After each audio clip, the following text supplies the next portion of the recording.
اعوذ باللہ من الشیطان الرجیم بسم اللہ الرحمن الرحیم۔ ناظرین محترم السلام علیکم ورحمۃ اللہ وبرکاتہ۔ میں ہوں آپ کا میزبان محمد رئیس احمد۔ پیغام قرآن پروگرام پیش کیا جا رہا ہے۔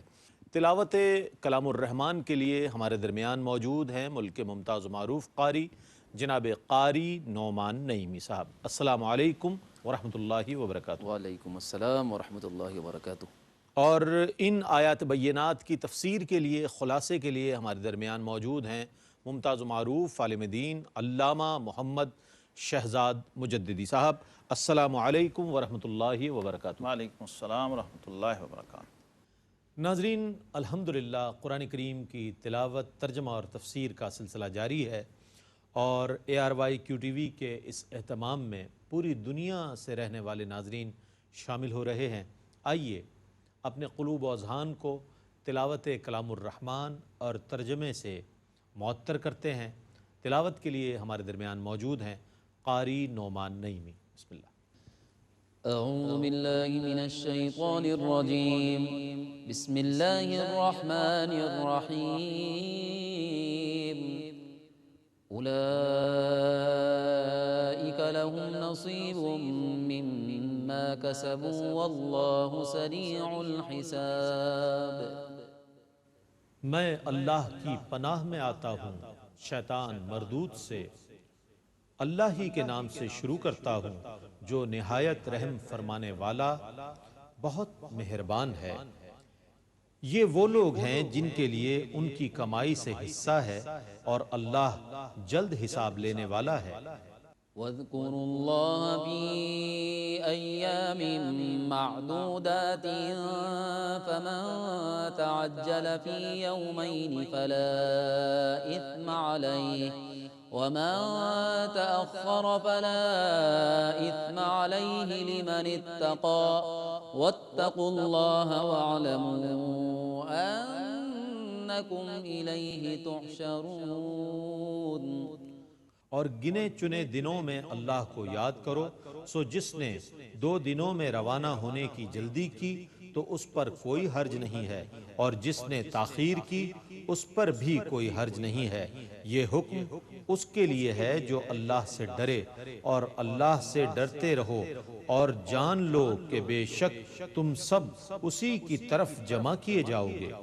وَمِنَ النَّاسِ مَن يُعْجِبُكَ قَوْلُهُ فِي الْحَيَاةِ الدُّنْيَا وَيُشْهِدُ اللَّهَ عَلَى مَا فِي قَلْبِهِ وَهُوَ أَلَدُّ الْخِصَامِ۔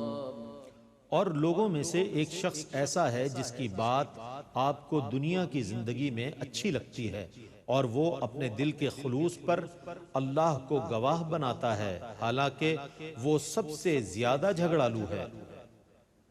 وَإِذَا تَوَلَّى سَعَى فِي الْأَرْضِ لِيُفْسِدَ فِيهَا وَيُهْلِكَ الْحَرْثَ وَالنَّسْلَ وَاللَّهُ لَا يُحِبُّ الْفَسَادَ۔ اور جب وہ پیٹھ موڑ کر جاتا ہے تو اس کی یہ کوشش ہوتی ہے کہ زمین میں فساد برپا کرے، اور کھیتوں کو برباد اور جانوروں کو ہلاک کرے، اور اللہ فساد کو پسند نہیں فرماتا۔ وَإِذَا قِيلَ لَهُ اتَّقِ اللَّهَ أَخَذَتْهُ الْعِزَّةُ بِالْإِثْمِ فَحَسْبُهُ جَهَنَّمُ وَلَبِئْسَ الْمِهَادُ۔ اور جب اس سے کہا جاتا ہے کہ اللہ سے ڈرو تو وہ ضد میں آ کر اور گناہ کرتا ہے، سو اس کے لیے جہنم کافی ہے، اور ضرور وہ بہت برا ٹھکانہ ہے۔ وَمِنَ النَّاسِ مَن يَشْرِي نَفْسَهُ ابْتِغَاءَ مَرْضَاتِ اللَّهِ وَاللَّهُ رَءُوفٌ بِالْعِبَادِ۔ اور لوگوں میں سے ایک شخص ایسا ہے جو اللہ کی رضا جوئی کے بدلے اپنی جان کو فروخت کر دیتا ہے، اور اللہ بندوں پر بہت مہربان ہے۔ يا أيها الذين آمنوا ادخلوا في السلم كافة ولا تتبعوا خطوات الشيطان إنه لكم عدو مبين. اے ایمان والو، اسلام میں پورے پورے داخل ہو جاؤ اور شیطان کے قدم بقدم نہ چلو، بے شک وہ تمہارا کھلا دشمن ہے۔ فَإِن زَلَلْتُم مِّن بَعْدِ مَا جَاءَتْكُمُ الْبَيِّنَاتُ فَاعْلَمُوا أَنَّ اللَّهَ عَزِيزٌ حَكِيمٌ۔ پھر اگر روشن دلیلیں آنے کے بعد بھی تم پھسلنے لگو تو یقین رکھو کہ اللہ بہت غالب، بڑی حکمت والا ہے۔ هل ينظرون إلا أن يأتيهم الله في ظلل من الغمام والملائكة وقضي الأمر وإلى الله ترجع الأمور۔ وہ صرف اس کا انتظار کر رہے ہیں کہ اللہ کا عذاب بادلوں کے سائے بانوں میں اور عذاب کے فرشتے ان کے پاس آ جائیں اور کام تمام ہو جائے، اور اللہ ہی کی طرف تمام امور لوٹائے جاتے ہیں۔ سل بنی اسرائیل کم آتیناہم من آیت بینہ ومن يبدل نعمت اللہ من بعد ما جاءته فإن اللہ شدید العقاب۔ بنو اسرائیل سے پوچھئے ہم نے ان کو کتنی نشانیاں دی تھیں، اور جو اللہ کی نعمت حاصل ہونے کے بعد اس کو بدل دے تو وہ سن لے کہ اللہ سخت عذاب دینے والا ہے۔ زين للذين كفروا الحياة الدنيا ويسخرون من الذين آمنوا والذين اتقوا فوقهم يوم القيامة والله يرزق من يشاء بغير حساب۔ کافروں کے لیے دنیا کی زندگی مزین کر دی گئی ہے اور وہ ایمان والوں کا مذاق اڑاتے ہیں، حالانکہ متقی قیامت کے دن کافروں سے سر بلند ہوں گے اور اللہ جسے چاہے بے حساب روزی دیتا ہے۔ كان الناس أمة واحدة فبعث الله النبيين مبشرين ومنذرين وأنزل معهم الكتاب بالحق ليحكم بين الناس فيما اختلفوا فيه وما اختلف فيه إلا الذين أوتوه من بعد ما جاءتهم البينات بغيا بينهم فهدى الله الذين آمنوا لما اختلفوا فيه من الحق بإذنه والله يهدي من يشاء إلى صراط مستقیم۔ تمام لوگ ایک امت تھے، جب وہ مختلف ہو گئے تو اللہ تعالی نے خوشخبری دینے والے اور ڈرانے والے نبی بھیجے اور ان کے ساتھ کتاب حق نازل کی تاکہ وہ لوگوں کے درمیان ان کی اختلاف کردہ باتوں میں فیصلہ کریں۔ اس میں صرف انہی لوگوں نے اختلاف کیا تھا جنہیں کتاب دی گئی تھی، اور انہوں نے روشن دلائل آنے کے باوجود محض باہمی سرکشی کی وجہ سے یہ اختلاف کیا تھا، تو اللہ نے اس اختلاف میں ایمان والوں کو اپنے اذن سے حق بات دین حق کی ہدایت دی، اور اللہ جسے چاہے صراط مستقیم کی ہدایت دیتا ہے۔ ام حسبتم ان تدخلوا الجنة ولما يأتكم مثل الذين خلوا من قبلكم مستهم البأساء والضراء وزلزلوا حتى يقول الرسول والذين آمنوا معه متى نصر الله ألا إن نصر الله قريب۔ کیا تم نے یہ گمان کر لیا ہے کہ تم جنت میں داخل ہو جاؤ گے، حالانکہ ابھی تک تم پر ایسی آزمائشیں نہیں آئیں جو تم سے پہلے لوگوں پر آئی تھی، ان پر آفتیں اور مصیبتیں پہنچی اور وہ اس قدر جھنجھوڑ دیے گئے کہ اس وقت کے رسول اور اس کے ساتھ ایمان والے پکار اٹھے کہ اللہ کی مدد کب آئے گی؟ سنو، بے شک اللہ کی مدد ان قریب آئے گی۔ يسألونك ماذا ينفقون قل ما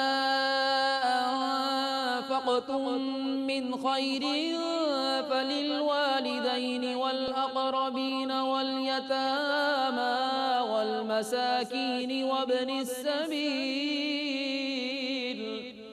وما تفعلوا من خير فإن الله به عليم۔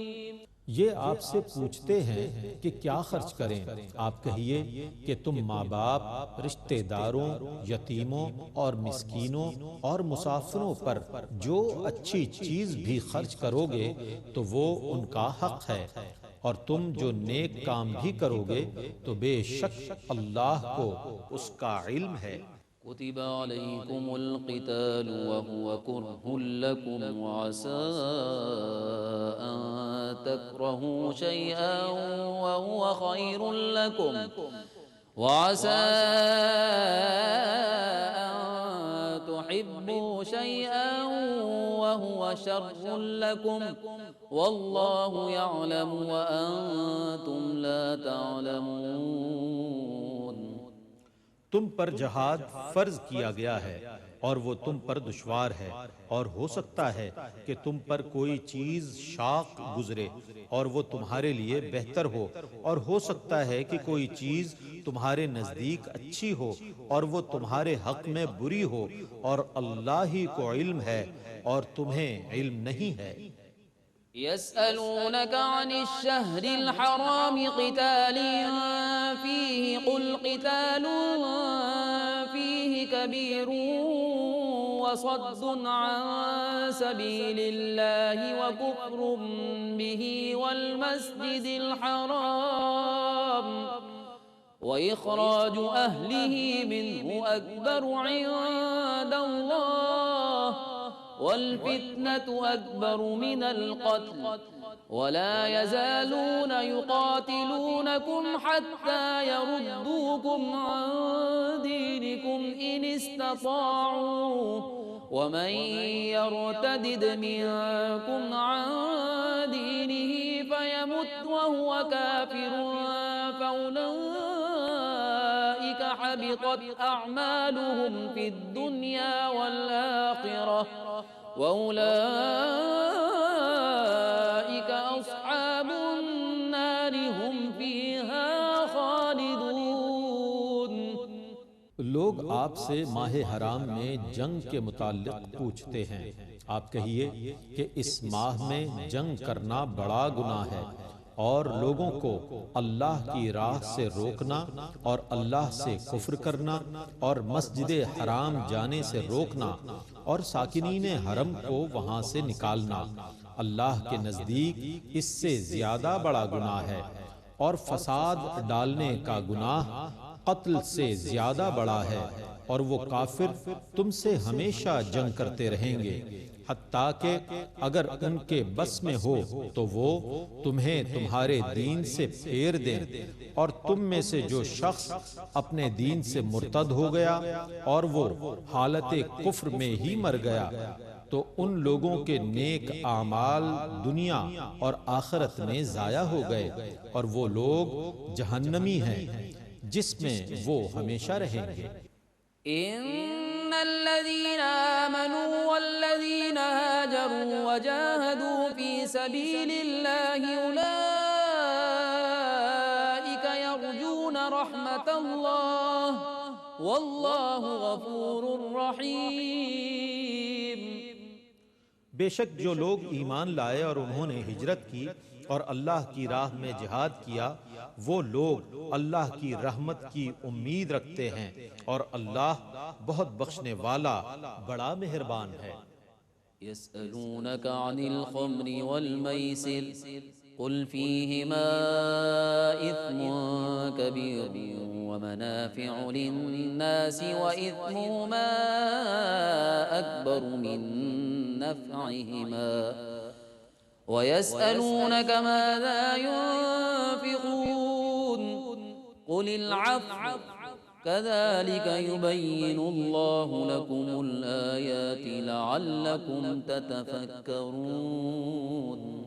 لوگ آپ سے شراب اور جوئے کے متعلق سوال کرتے ہیں، آپ کہیے کہ ان دونوں میں بڑا گناہ ہے اور لوگوں کے لیے کچھ فائدے بھی ہیں اور ان کا گناہ ان کے فائدے سے زیادہ بڑا ہے، اور یہ آپ سے سوال کرتے ہیں کہ کیا چیز خرچ کریں، آپ کہیے کہ جو ضرورت سے زائد ہو۔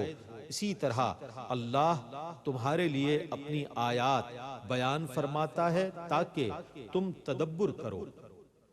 في الدنيا والآخرة ويسألونك عن اليتامى قل إصلاح لهم خير وإن تخالطوهم فإخوانكم والله يعلم المفسد من المصلح ولو شاء الله لأعنتكم ان اللہ عزیز حکیم۔ دنیا اور آخرت کے کاموں میں اور یہ لوگ آپ سے یتیموں کے متعلق سوال کرتے ہیں، آپ کہیے کہ ان کی خیر خواہی کرنا بہتر ہے، اور اگر تم اپنا اور ان کا خرچ مشترک رکھو تو کوئی حرج نہیں، وہ تمہارے بھائی ہی تو ہیں، اور اللہ جانتا ہے کہ کون خیر خواہی کرنے والا ہے اور کون بدخواہی کرنے والا، اور اگر اللہ چاہتا تو تم کو ضرور سختی میں ڈال دیتا، بے شک اللہ بہت غالب بڑی حکمت والا ہے۔ ولا تنكحوا المشركات حتى يؤمن ولأمة مؤمنة خير من مشركة ولو أعجبتكم ولا تنكحوا المشركين حتى يؤمنوا ولعبد مؤمن خير من مشركين ولو أعجبكم أولئك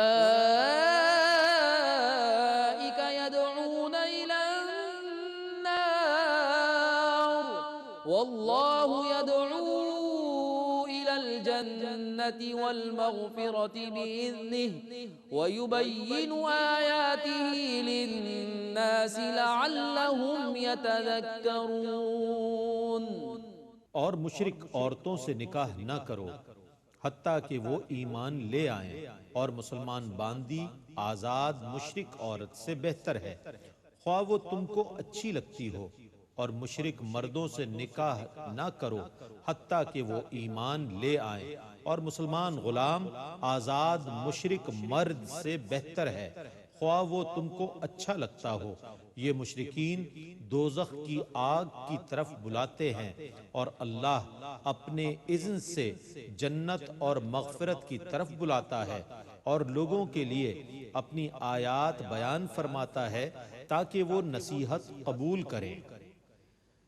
وَيَسْأَلُونَكَ عَنِ الْمَحِيضِ قُلْ هُوَ أَذًى فَاعْتَزِلُوا النِّسَاءَ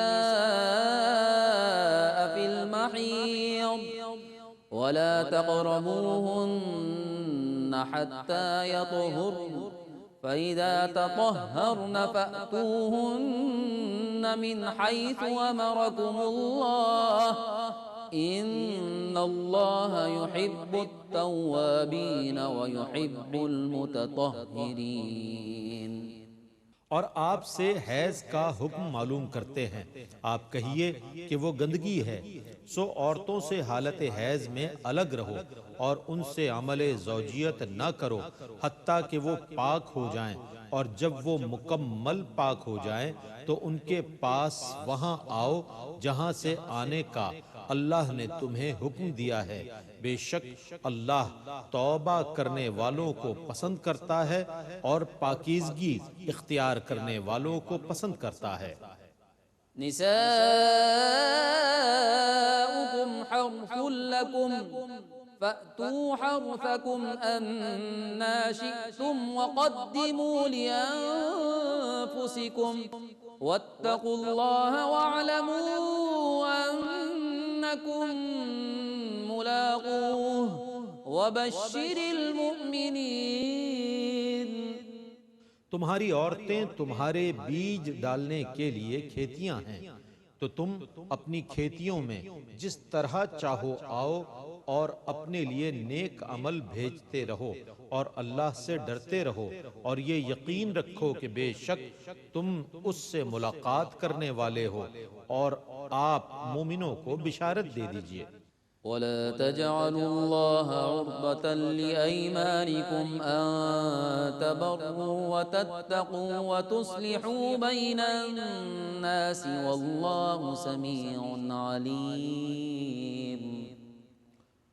اور تم نیکی، تقوی اور لوگوں کی خیر خواہی سے بچنے کے لیے اللہ کے نام کی قسمیں کھانے کو بہانہ نہ بناؤ، اور اللہ خوب سننے والا، بہت جاننے والا ہے۔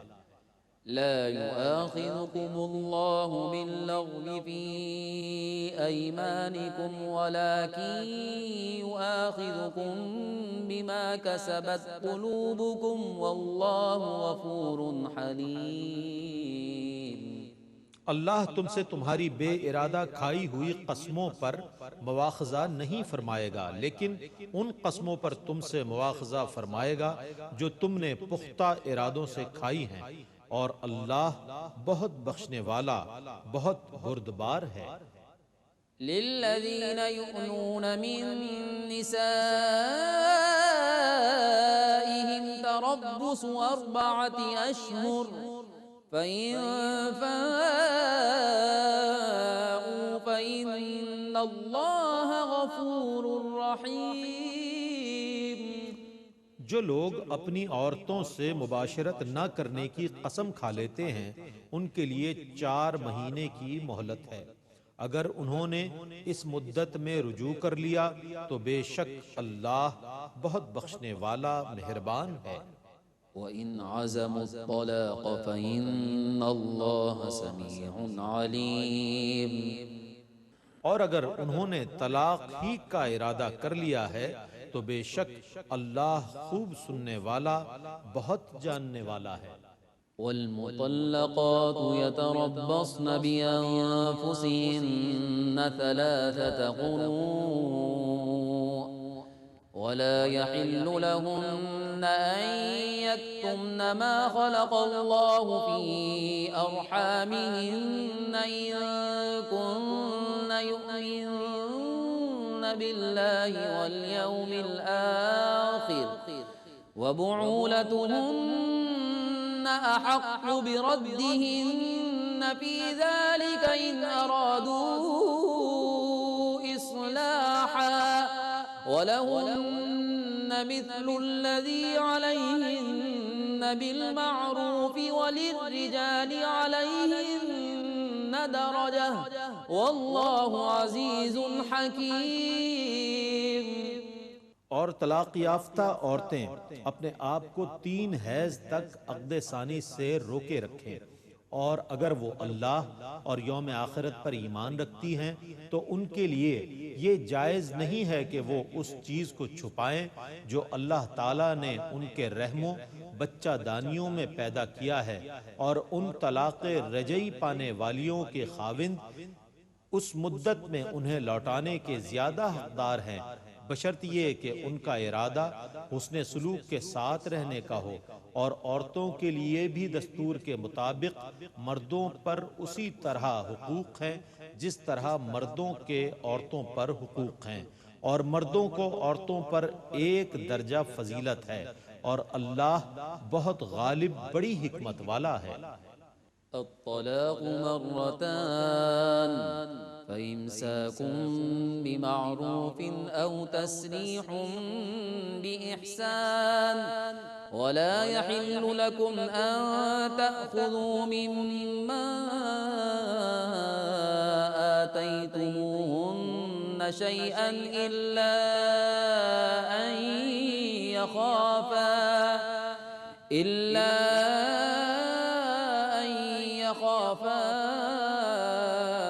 ألا يقيما حدود الله فإن خفتم ألا يقيما حدود الله فلا جناح عليهما فيما افتدت به تلك حدود الله فلا تعتدوها ومن يتعد حدود الله فأولئك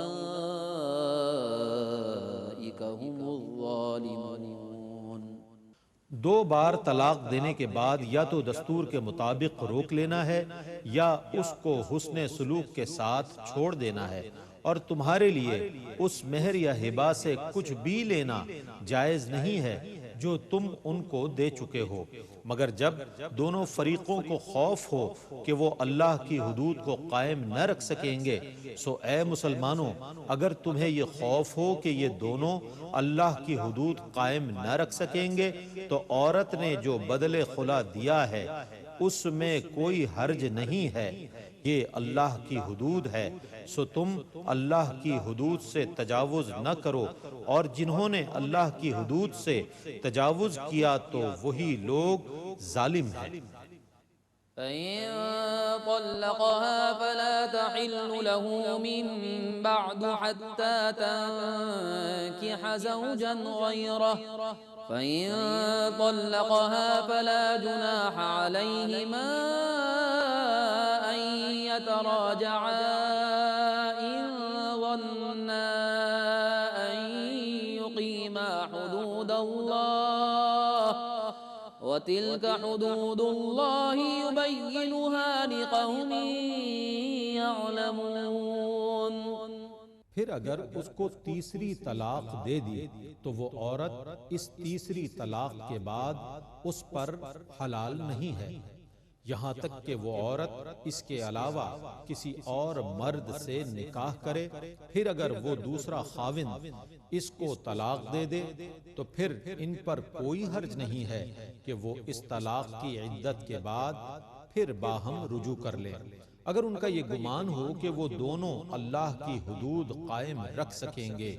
یہ اللہ کی حدود ہیں جن کو اللہ ان لوگوں کے لیے بیان فرماتا ہے جو علم والے ہیں۔ وَإِذَا طَلَّقْتُمُ النِّسَاءَ فَبَلَغْنَ أَجَلَهُنَّ فَأَمْسِكُوهُنَّ بِمَعْرُوفٍ أَوْ سَرِّحُوهُنَّ بِمَعْرُوفٍ وَلَا تُمْسِكُوهُنَّ ضِرَارًا لِتَعْتَدُوا وَمَن يفعل ذلك فقد ظلم نفسه ولا تتخذوا آيات الله هزوا واذكروا نعمة الله عليكم وما أنزل عليكم من الكتاب والحكمة يعظكم به واتقوا الله واعلموا أن الله بكل شيء عليم۔ اور جب تم عورتوں کو رجعی طلاق دو پھر وہ اپنی عدت کی میعاد کو پہنچیں تو انہیں دستور کے مطابق اپنے نکاح میں روک لو یا ان کو حسن سلوک کے ساتھ چھوڑ دو، اور ان کو ضرر پہنچانے کے لیے نہ روکے رکھو، تاکہ تم ان پر زیادتی کرو، اور جس نے ایسا کیا تو بے شک اس نے اپنی جان پر ظلم کیا۔ اور اللہ کی آیتوں کو مذاق نہ بناؤ، اور تم پر جو اللہ کی نعمت ہے اس کو یاد کرو، اور اللہ نے تم پر جو کتاب اور حکمت نازل کی ہے وہ تم کو اس کی نصیحت کرتا ہے، اور اللہ سے ڈرتے رہو اور یقین رکھو کہ اللہ ہر چیز کو خوب جاننے والا ہے۔ ماشاءاللہ ناظرین، قرآن کریم کی آیات بینات اور ترجمہ پیش کیا گیا۔ آئیے ان قرآن کریم کی آیات کی تفسیر کے لیے، خلاصے کے لیے ہم چلتے ہیں علامہ محمد شہزاد مجددی صاحب کی جانب۔ تفسیر فرمائیں۔ بسم اللہ۔ بسم اللہ الرحمن الرحیم، الحمدللہ رب العالمین، والصلاة والسلام علی اشرف الانبیاء والمرسلین وعلی آلہ وصحبہ اجمعین۔ ناظرین مکرم، دوسرا پارہ سورہ البقرہ، اس کے تیسرے ربع کا تفسیری خلاصہ آج ہم آپ کے سامنے پیش کرنے کی سعادت حاصل کریں گے۔ یہاں پر اللہ تبارک و تعالیٰ نے ایک ایسے منافق شخص کا تذکرہ فرمایا ہے سورہ البقرہ کے اندر، جہاں پر جو شخص بظاہر صحابہ کرام علیہم رضوان کا ہم نشین بھی ہے، آقا کریم علیہ السلام کی مجلس کے اندر بیٹھتا بھی ہے، لیکن قرآن نے کس طرح سے اس رویے کو بیان کیا۔ وَمِنَ النَّاسِ مَنْ يُعْجِبُكَ قَوْلُهُ فِي الْحَيَاةِ الدُّنْيَا، بعض آدمی وہ ہوتے ہیں کہ دنیا کی زندگی میں اس کی بات تجھے بھلی لگتی ہے، ویسی چکنی چپڑی باتیں کر رہا ہوتا ہے اور ایسے میٹھے انداز سے بول رہا ہوتا ہے کہ وہ ہمیں بھانے لگ جاتا ہے، لبھانے لگ جاتا ہے، اس کا انداز ہمیں پرکشش محسوس ہو رہا ہوتا ہے۔ لیکن رب کائنات نے فرمایا وَيُشْهِدُ اللَّهَ عَلَى مَا فِي قَلْبِهِ وَهُوَ أَلَدُّ الْخِصَامِ، اللہ تبارک و تعالی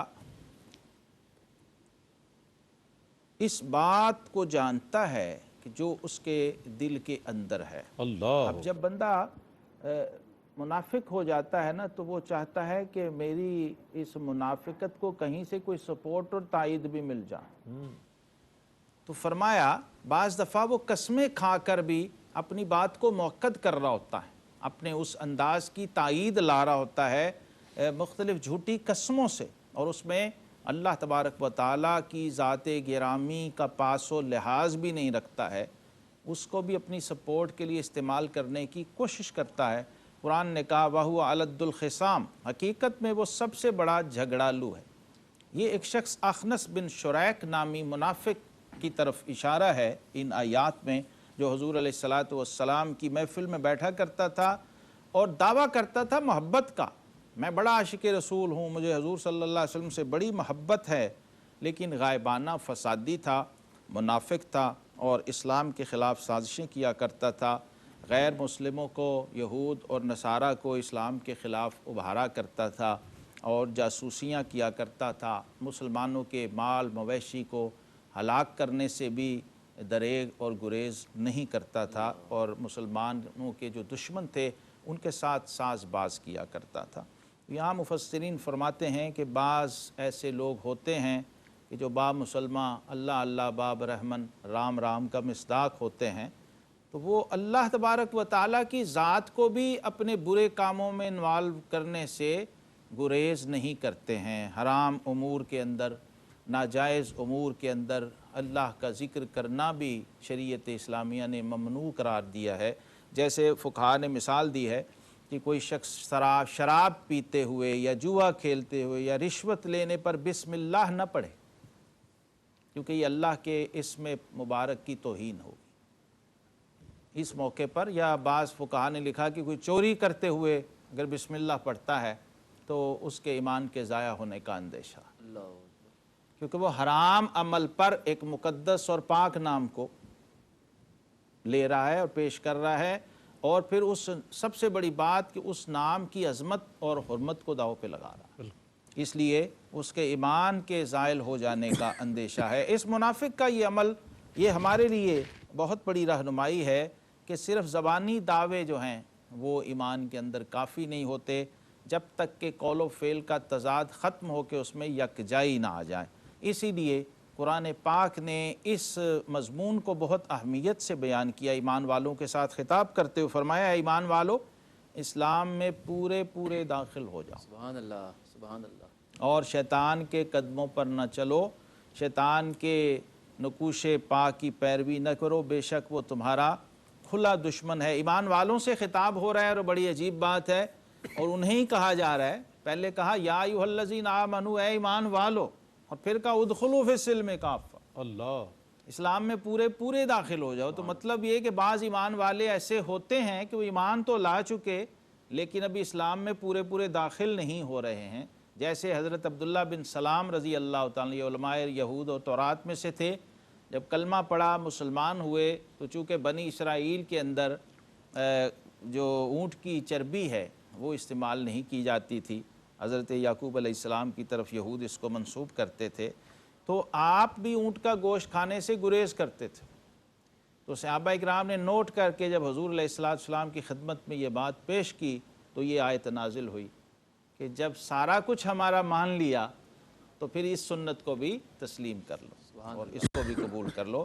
گویا آقا کریم علیہ السلام کی اتباع و اطاعت ہی اب کل دین ہے اور کل شریعت ہے، اور قرآن نے دو ٹوک واضح جگہ جگہ یہ فرمایا ہے کہ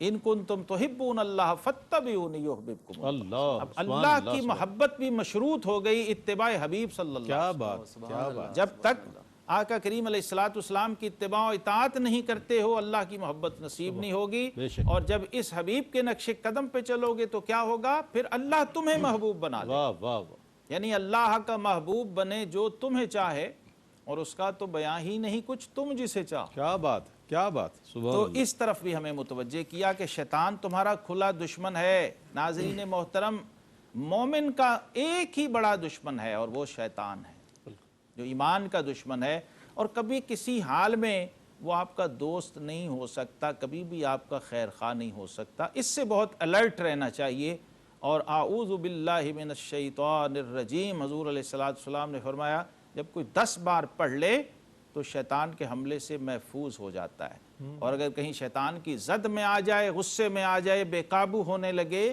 اپنے حواس کنٹرول میں نہ رہیں، تو فرمایا یہ پڑھے تو شیطانی اثر اس کے وجود سے زائل ہو جائے گا۔ پھر فرمایا بنی اسرائیل سے اے حبیب اب یہ ساری حجتیں تمام کر دی ہیں، اب آپ ان سے پوچھئے، اب ان سے سوال کیجئے، کمت آتیناہم من آیت بینہ، کتنی کھلی روشن نشانیاں، کھلی آنکھوں سے نظر آنے والے معجزے ہم نے تمہیں عطا کیے، اور کتنی اہم بات فرمایا وَمَن يُبَدِّلُ نِعْمَةَ اللَّهِ مِن بَعْدِ مَا جَاءَتْهُ فَإِنَّ اللَّهَ شَدِيدُ الْعِقَابِ، جو اللہ کی آئی ہوئی نعمت کو بدل دے، اللہ کی عطا کی ہوئی نعمت کو بدل دے تو بے شک اللہ کا عذاب سخت ہے۔ جو علماء تورات تھے انہوں نے کیا کیا؟ تورات میں جہاں جہاں حضور صلی اللہ علیہ وسلم جن کو اللہ نے اپنی نعمت عظمیٰ فرمایا، آپ کا ذکر تھا، آپ کے اوصاف تھے، آپ کی نعت لکھی ہوئی تھی، اس میں تحریف کر دی کہ کہیں ہماری قوم کو یہ پتہ نہ چل جائے کہ اس محبوب کی شان تو ہماری کتاب کے اندر بھی موجود ہے۔ اللہ، تو تو اس تحریف ظاہری اور باطنی اور تحریف معنوی کے نتیجے میں ان کی قوم گمراہ ہوئی، اور انہوں نے آقا کریم علیہ السلام کے اوصاف کو چھپایا، تو اللہ رب العالمین نے اس کو نعمت کے اندر رد و بدل کرنا قرار دیا اور نعمت کی ناشکری قرار دیا۔ اس لیے نعمت جیسی عطا ہو اس کو اسی طرح اسی حال میں قبول کر کے اس کے شکرانے میں رہیں تو فرمایا نعمت میں اضافہ ہو جائے گا، اللہ، اور اگر اس کی ناشکری کر دی تو پھر وہ نعمت چھین لی جائے گی۔ اگلی آیت، اس میں اللہ رب العزت نے ایک خاص باطنی کیفیت کی طرف اشارہ فرمایا ہے کہ کیا تم لوگ اس گمان میں ہو کہ ایسے ہی جنت میں چلے جاؤ گے اور ابھی تم پر اگلوں کسی روداد نہیں آئے گی، یعنی مشکلات نہیں آئیں گی؟ حاسب الناس ان یترکوا ان یقولوا آمنا وہم لا یفتنون، یا لوگ یہ سمجھتے ہیں کہ وہ صرف اتنا کہنے پر ہی چھوٹ جائیں گے اور بخش دیے جائیں گے کہ ہم ایمان لائے، اور وہ آزمائے نہیں جائیں گے، ان کی آزمائش نہیں ہوگی۔ یہاں پر غزوہ احزاب کی اس کیفیت کا ذکر ہو رہا ہے کہ جہاں پر صحابہ کرام علیہم رضوان پر بہت ہی سخت دن تھا، اور رسول اللہ صلی اللہ تعالیٰ علیہ وسلم نے بھی اس سختی کو محسوس کرتے ہوئے اس کا اظہار فرمایا تھا کہ اس میں کچھ نمازیں مسلمان ادا نہیں کر پائے تھے، اور آقا کریم علیہ الصلاۃ والسلام پر ایک خاص جلال کی کیفیت تھی اس دن۔ اس وقت مسلمانوں کے اندر جب یہ بے چینی اور یہ عجیب و غریب کیفیت پیدا ہوئی تو اللہ رب العزت نے اس کا تذکرہ یہاں پر فرما دیا کہ اور شدت اور زلزلے کی کیفیت میں وہ کہہ اٹھے، اور رسول اللہ صلی اللہ تعالیٰ علیہ وسلم اور جو آپ کے ساتھی تھے ان پر کیا کیفیت تھی؟ متی نصر اللہ، اللہ کی مدد کب آئے؟ اضطرار اور اضطراب کی انتہا ہو گئی تھی۔ سبحان اللہ۔ کیا اعلان ہوا؟ الا ان نصر اللہ قریب، اللہ بے شک اللہ کی مدد قریب آئی، پہنچی چاہتی ہے۔ تو حضرات صحابہ کرام علیہم رضوان کو اگرچہ بہت سخت دن تھا، خندق کا معاملہ جب خندق کھودی گئی تھی، غزوہ احزاب کی تفصیل اگر آپ پڑھیں تو آقا کریم علیہ السلام نے اپنے دستے مبارک سے خود وہ چٹان توڑی تھی، اللہ اور وہی دن اور وہی واقعہ جس میں آقا علیہ الصلوۃ والسلام نے اپنے شکم مبارک پر 2 پتھر باندھے ہوئے تھے، یہ وہ اس موقع کی طرف اشارہ کیا جا رہا ہے اس میں، اور بتایا جا رہا ہے کہ کوئی یہ نہ سمجھے کہ جنت اتنی آسانی سے مل جائے گی۔ جب اتنے محبوب اور پیارے لوگوں پر اتنی شدت آئی ہے اور اتنی مشقتیں اٹھائی ہیں انہوں نے، تو اے بعد والو تمہیں بھی اس کے لیے تیار رہنا چاہیے کہ دین اور ایمان کے رستے میں جب کوئی آزمائش آتی ہے، تکلیف آتی ہے، تو پھر ثابت قدمی کا مظاہرہ کرنا ہے۔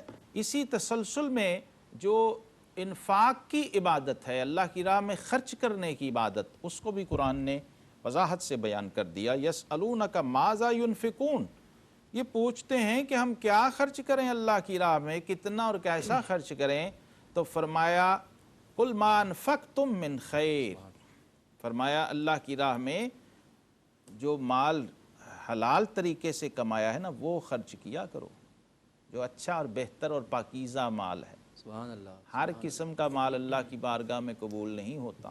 تم سمجھو کہ ہم نے مال دے دیا بس اتنا کافی نہیں ہے، بلکہ نبی کریم علیہ السلام نے فرمایا ان اللہ طیب لا یقبل الا طیبا، اللہ خود پاک ہے اور سوائے پاک چیزوں کے کچھ قبول نہیں فرماتا۔ تو اس کا پاک اور طیب ہونا، حلال ہونا بھی ضروری ہے، اور پاک اور طیب ہونا بھی، اور پھر ترجیحاً ہمیں ہمارے دین نے سکھایا ہے خرچ کہاں کرنا ہے؟